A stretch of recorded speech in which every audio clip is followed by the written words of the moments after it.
का राग येत असेल तर विचार कर आमचं काय झालं असेल. काही लोकांनी तर इतके घाणेरडे प्रश्न विचारले की काय सांगू, ते पण दृष्टीच्या समोर. मला माहित होतं की आपण या गोष्टीला नकारूच नाही शकत की हे खरं आहे. म्हणून मी एकमेकांच्या मर्जीचा मामला बनवून टाकला.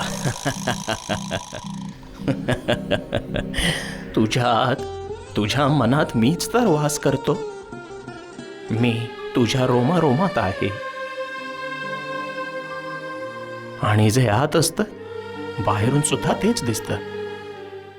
एक किरण रोशनीची.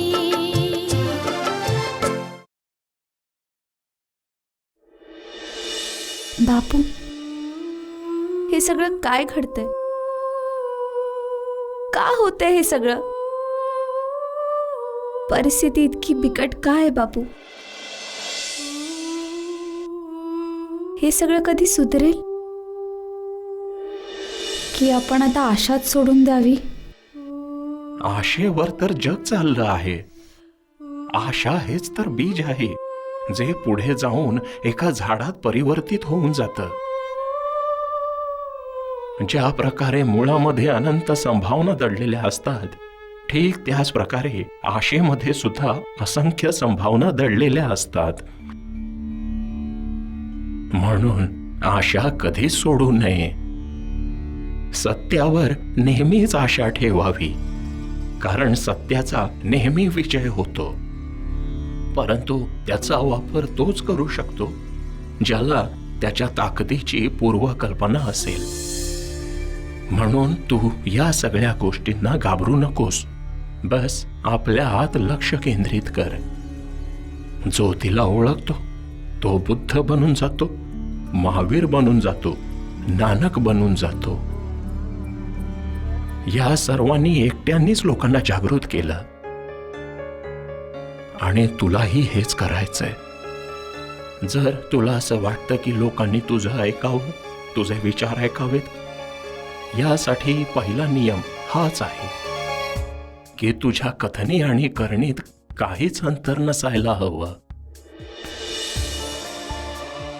जे तू बोलणार ते अगोदर तू स्वतः करून दाखव.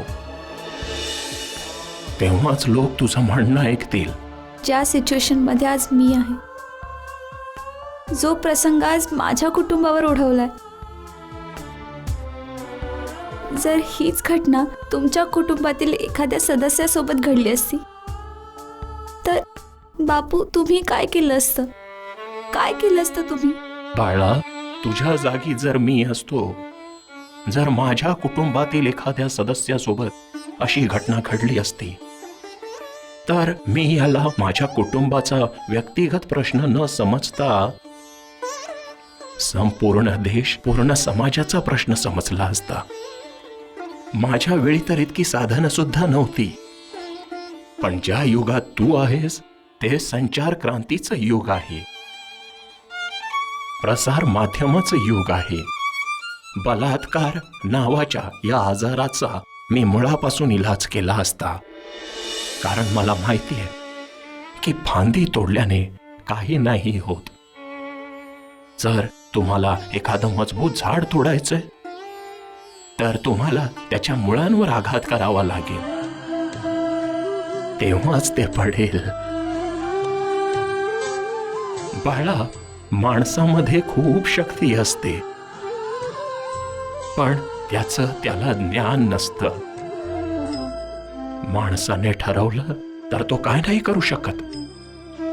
एक साधारण मुलगा केवळ आपल्या गुरुच्या प्रतिमेला प्रणाम करून दुसऱ्या विद्यार्थ्यांपेक्षा जास्त प्रावीण्य मिळवून एकलव्यासारखा धनुर्धर बनून जातो. मी लोकांच्या इच्छाशक्तीचा वापर करतो. जर लोक कुठल्या प्रश्नाच्या समाधानासाठी एकत्रित होऊन रस्त्यावर उतरले तर सरकार कितीही ताकदीचं किंवा निर्दयी का असेना, त्याला त्या जनतेच्या मागण्या ऐकाव्याच लागतात. कारण न्यायाचा तराजू त्याच बाजूला झुकतो ज्या बाजूला सत्य असतं. सत्यामध्ये एक खास गोष्ट असते. तुम्ही त्याला लपवू शकता, दडवू शकता, नष्ट नाही करू शकत, हरवू नाही शकत. माझा विश्वास आहे की तुझ्या सगळ्या समस्यांचं समाधान झालं असावं. जर नाही तर मी तुझ्या जवळच आहे, तुझ्या मनातच आहे. तुला हवं असेल तेव्हा मनापासून आठवण काढ, मी पोचेन तिथे.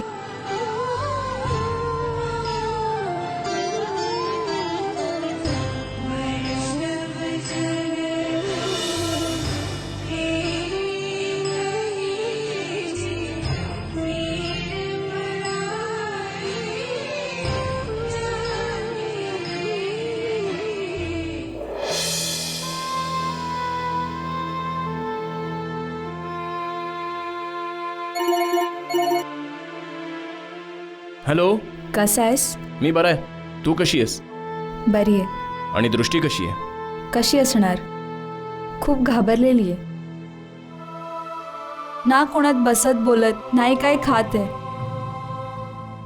बस एकटी खोलीत अंधारामध्ये रडत बसते. समजू शकतो. तू म्हणत असशील तर मी तिथे येऊ? नाही, तू तुझ्या कामावर लक्ष दे. मी आहे ना.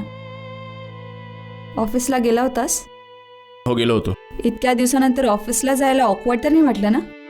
नाही, ऑकवर्ड तर नाही वाटलं, पण रुटीनमध्ये येण्यासाठी वेळ लागेल. प्यायची इच्छा तर नाही झाली ना? अजिबात नाही. खरंच ख्वाहिश. हे सर्व तुझ्या मेहनतीचे परिणाम आहेत. I am really thankful to you. तू असं का बोलतोयस?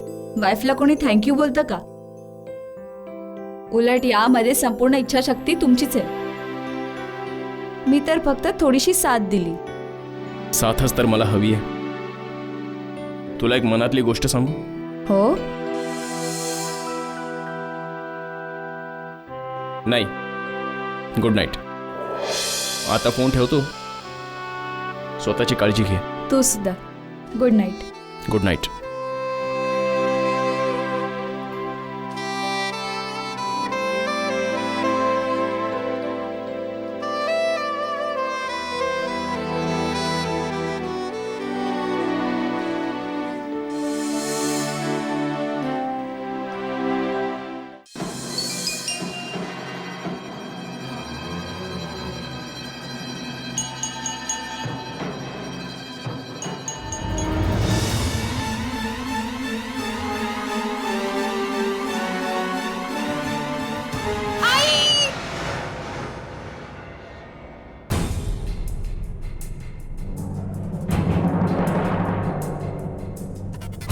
दृष्टी, काय झालं बाळा? काय झालं दृष्टी? तू बरी हा? तर आहेस ना? काय झालं? शांत हो बाळ. आई आई, मी झोपेत सगळं ते बघितलंय जे माझ्यासोबत घडलं होतं. आई, मला खूप भीती वाटते. आई, तू घाबरू नकोस बाळा, सगळं काही ठीक. ताई ताई, काय झालं? कुठे गेली होतीस तू? सांगितलेलं ना हिला एकटीला असं सोडू नको. आई, ते मी सांगितलं ना हिच्या जवळच राहा म्हणून. बघ हिची काय अवस्था झाली. आय एम सॉरी दृष्टी. तुम्ही सगळे मला सोडून जाऊ नका. मी जेव्हा एकटी असते ना तेव्हा मला असं वाटतं की ते लोक कुठूनही येतील. त्या खिडकीतून पण येतील, दरवाजातून पण येतील. मला खूप भीती वाटते आहे. नाही बाळा, मी आहे ना तुझ्यासोबत. काही नाही होणार, काही नाही होणार. असं मी आहे ना तुझ्यासोबत.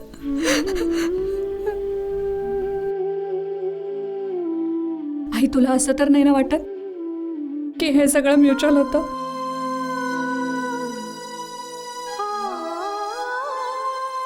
आई, हे सगळं म्युच्युअल नव्हतं. हे तर त्या राक्षसाने ना.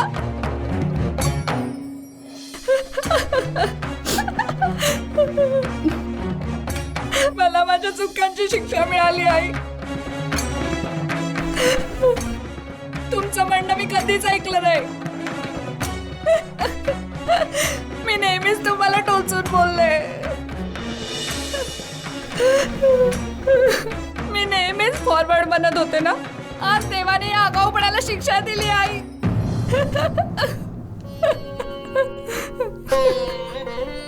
नाही बाळा, असं नाही बोलायचं. नाही आई, आज मला बोलू दे. जर मी आज नाही ना बोलले तर मग कधीच नाही बोलू शकणार.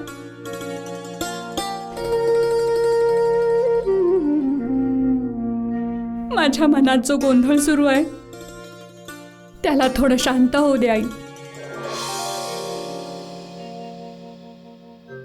तू आणि बाबांनी मला फार लाडात वाढवलं.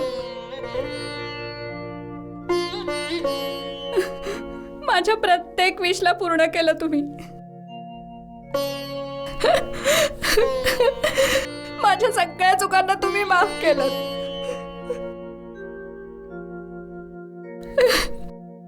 माझे मित्र बनून तुम्ही माझ्या सोबत वागलात, तरी मी कधीच तुमचं म्हणणं नाही ऐकलं.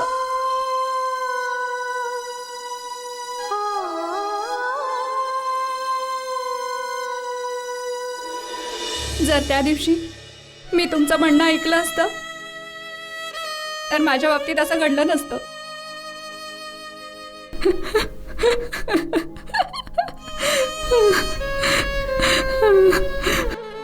आपल्या वडीलधाऱ्यांनी सांगूनच ठेवलंय, जे लोक आपल्या आई वडिलांचं नाही ऐकत, त्यांचा आदर नाही करत, त्यांना काहीच नाही मिळत. बाळा, चुका तुझ्या अश्रूंमध्येच वाहून गेल्या. माणसाला जेव्हा पश्चाताप होतो ना, त्याच वेळी तो शुद्ध होऊन जातो. हो बाळा, खऱ्या पश्चातापाचं मोल तर देव सुद्धा करतो ग. खरे अश्रू कधी वाया जात नाही. ते आतून मनुष्याला साफ करत असतात. बाळा, तुझ्या मनावर कधीही दडपण नको येऊ देऊस. ताई, बाबा जे काही म्हणाले अगदी बरोबर म्हणाले. तुझ्यासोबत जे घडलं ते तू विसरून जा आणि मोठ्या जोमाने पुन्हा आयुष्याची सुरुवात कर. तुझ्या या वाटचालीत सुखात दुःखात आम्ही नेहमीच तुझ्या सोबत आहोत. नेहमीच. हो दृष्टी, आम्ही सगळे तुझ्या सोबत आहोत आणि बघ तू लवकरच बरी होशील. हो ताई.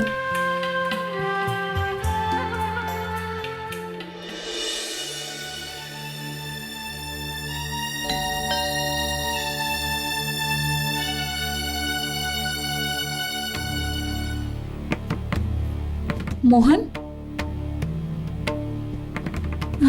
तू इथे कसं? ताई, तू तर आम्हाला विसरूनच गेलीस. जेव्हापासून तू आलीस ना, तू आम्हाला भेटतेस ना एखादा संदेश पाठवतेस. तुला माहितीये मला तुझी किती आठवण येत होती. माझं अभ्यासात सुद्धा लक्ष लागत नव्हतं, म्हणून मी शाळेत आजारी असल्याचं सांगून इथे निघून आलो. बाळा, असं शाळा सोडून नाही यायचं. मी सुद्धा तुला खूप मिस करते. तुला माहितीये ना, हे कामच असे की यात फार काळजी घ्यावी लागेल. बाळा, पुन्हा कधी माझी आठवण आली ना तर मला एखादा संदेश पाठवून दे. इथे नको येऊस. मी स्वतः काही करून तुला भेटायला येत जाईन. ठीक आहे बाळा? ताई, इथे किती दिवसांचं काम बाकी आहे तुझं? मला अजून सहन नाही होत. जेव्हापासून तू गेली आहेस ना, माझ्यासोबत कोणी खेळतं ना गोष्टी सांगतं. मी खूप बोर झालोय ताई. तुला काय वाटतं? मला इथे चांगलं वाटतं. मला सुद्धा तुझी फार आठवण येते, पण काय करू, काम आहे ना. बाळा, मी हे नाही सांगू शकत की किती दिवस अजून लागतील, पण मी प्रॉमिस करते की हे काम लवकरात लवकर संपवून मी तुझ्याकडे परत येईन. नक्की ताई? प्रॉमिस? प्रॉमिस. ठीक, आता तू जा. ठीक आहे? कोणी बघितलं तर कहर होऊन जाईल.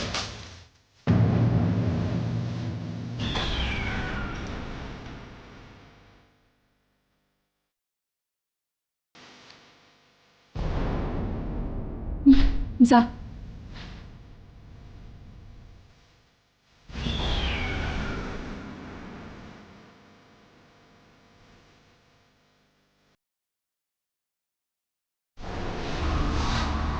थांब. हा इथे काय करत होता? हा, हे माझं घर आहे. तुझं माहेर नाही की तुझा भाऊ इथे येत जात राहील. बघा निशाजी, तुम्ही जरा शिस्तीत बोला. मी तुमचं काम करते याचा अर्थ असं नाही की तुम्ही मला विकत घेतलंय. आणि तो मुलगा मला फक्त भेटायला आला होता. जर भेटण्यासाठी एवढा जीव जात होता तर मग दुसरीकडे कुठे भेटू शकत नव्हते? डोक्यामध्ये दगड भरली आहेत का? थँक गॉड की फक्त मी बघितलं. जर कोणी दुसऱ्याने बघितलं असतं ना तर तू तर मेलीच असतीस. मला सुद्धा मारलं असतंस. मी स्वतः तर आवरू शकते पण त्याला नाही. तो फक्त लहान मुलगा आहे. एवढ्या दिवसांपासून त्याने मला पाहिलं नाही, त्याला वाटलं भेटावंसं तर तो निघून आला. मला माझं काम चांगल्यापैकी माहितीये म्हणून मी त्याला आज सुद्धा नाही बोलवलं. I am feeling so bad about this. हा, हे सुद्धा करायचं असतं ना. आत बोलवायचं, चहा द्यायचा, नाश्ता द्यायचा. आता तो कोणी सामान्य माणूस थोडी आहे. तो तुझा भाऊ आहे. बघा, तुम्ही मर्यादा ओलांडताय. काम करण्या अगोदरच मी तुम्हाला सांगितलं होतं, जरी तुम्ही मला 2 पैसे कम देत असाल पण माझा अपमान करू नका. पहिली गोष्ट ही की मी हे काम करायला नकारच दिला होता. कुणाच्या दिवंगत पत्नीसारखं हुबेहूब दिसणं, त्याची पत्नी बनून वावरणं, एखाद्या भल्या माणसाला यापेक्षा मोठा धोका काय दिला जाऊ शकतो? ओ हो हो, म्हणजे जगात एकच सती सावित्री आणि ती तू आहेस. म्हणजे ते भले, तू भली, फक्त मी वाईट, राईट? काम सुरू करण्या अगोदर मी बऱ्याच वेळा क्लिअरली तुला सांगितलेलं की काम काय असणार. मी तुला सांगितलं होतं की तुला फक्त या व्यक्तीला तुझ्या प्रेमाच्या जाळात अडकवायचंय आणि त्याचा इतका ट्रस्ट जिंकायचंय की त्याची जमीन, दौलत, बिझनेस सगळं काही त्याने तुझ्या नावावर केलं पाहिजे आणि त्यानंतर ते सगळं तू माझ्या नावावर करावं. आणि तू आजपर्यंत काय केलंस? काही नाही. जवळ जायचं तर दूर. तू लहान मुलगी बनून त्या गेस्ट रूम मध्ये झोपतेस. मी मानते की हे काम मला अगोदरच माहित होतं, पण हे माहित नव्हतं की हे इतकी भली माणसं आहे. ज्या माणसाला तो धोका द्यायला निघालीस, तो माणूस दुसऱ्या लोकांसाठी आपल्या जीवाचं रान करतो. त्याची इच्छा असेल त्याने माझ्याबरोबर काही केलं असतं, पण त्याने मला कधी स्पर्शही नाही केला. आणि मी सुद्धा इतकी नीच नाहीये की मी अशा देवासारख्या माणसाला धोका देऊ. तर एक काम कर, त्याची एक मूर्ती बनव आणि रोज त्याची आरती करत जा. एक साधी दमडी नाही देणार मी तुला.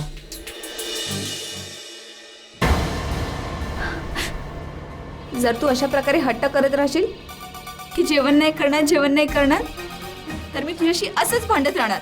मी सुद्धा नाही खाणार. वहिनी, तू का असं वागते? जर निशा इतकं सांगते तर जेवण कर ना. थँक्यू.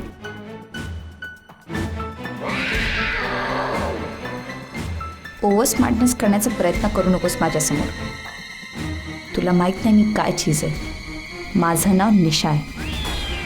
चुकून सुद्धा जर कोणासमोर तोंड उघडलीस तू तर मी तुझी अशी वाट लावेन की तुझा सख्खा भाऊ तुझा चेहरा ओळखू नाही शकणार. So don't even think about being smart with मी.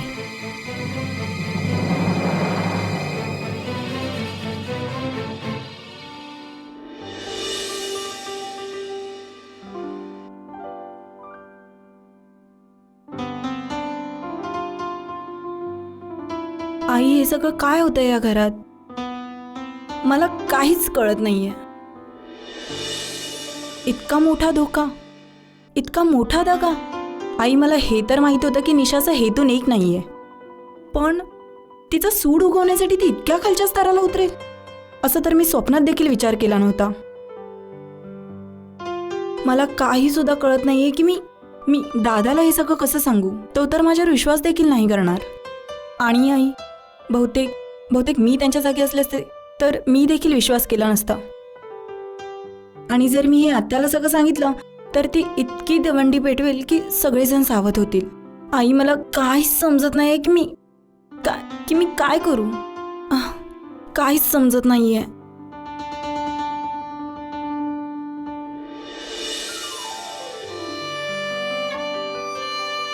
रोशनी, आता मला रोशनीशीच बोलावं लागेल.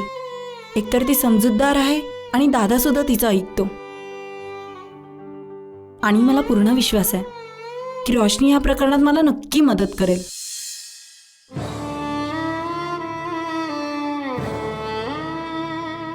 मला तर काहीच कळत नाहीये की मी काय करते, का करते, काय मी असं करायला हवं. किती भली माणसं आहेत ही, आणि आजकाल अशी माणसं मिळतात कुठे. याच लोकांच्यामुळे तर या जगात चांगुलपणा राहिलाय, हे जग टिकलंय. आणि मी याच लोकांना धोका देते. मला तर वाटते की मी स्वतःलाच धोका देते, कारण मी अशी नाहीये. असं मला नशिबाने बनवलंय, परिस्थितीने बनवलंय.